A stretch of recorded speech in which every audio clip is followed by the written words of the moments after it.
show you the Montana film. This film was shot August the 15th, 1950. It was taken in Great Falls, Montana by Nick Mariana. Immediately after we were notified of the sighting, we sent an intelligence man to get a first-hand report. My name is Nick Mariana. For the past 6 years, I've been the general manager of a minor league baseball club called the Electrics. We play out of Great Falls, Montana, and are a farm club of the Brooklyn Dodgers.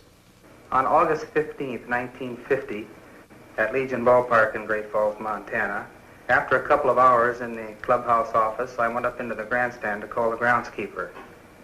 As I reached the top of the stairway, I glanced northward to the tall Anaconda Copper Company smokestack to check the direction of the wind from the white smoke.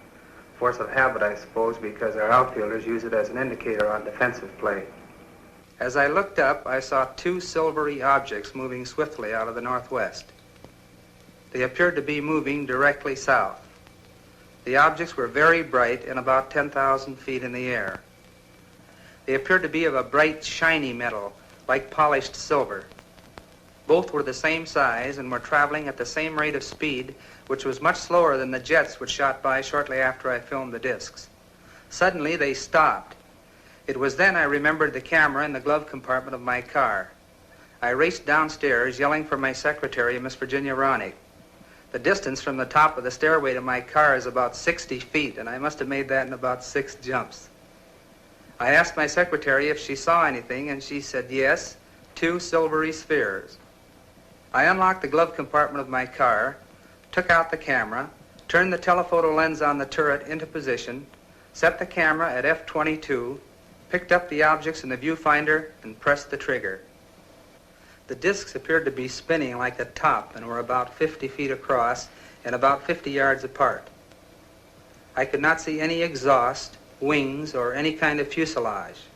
There was no cabin, no odor, no sound, except I thought I heard a whooshing sound when I first saw them.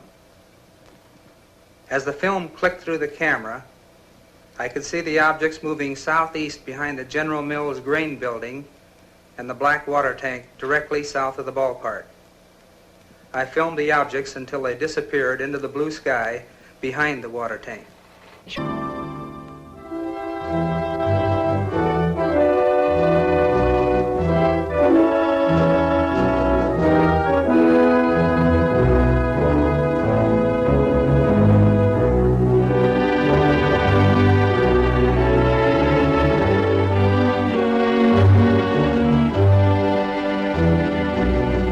This is the Montana film, projected exactly as it was photographed.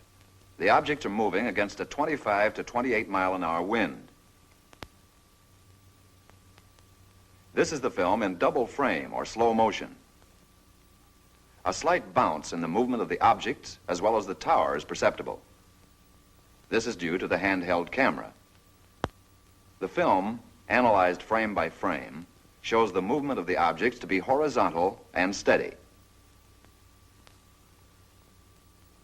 We will now vary the action and size of the objects and also stop the action from time to time for your study. We have just made a jump cut in the film to an enlarged size and reversed the action.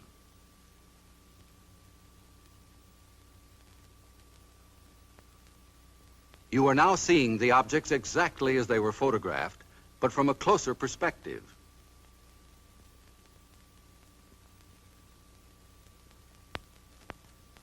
Analysis reveals that the objects are not balloons, nor any kind of known aircraft. The images are very different from those produced by any kind of birds at any distance. The shape, brightness, speed, rectilinear path, steady motion, and separation rule out various forms of optical atmospheric mirages or cloud reflections.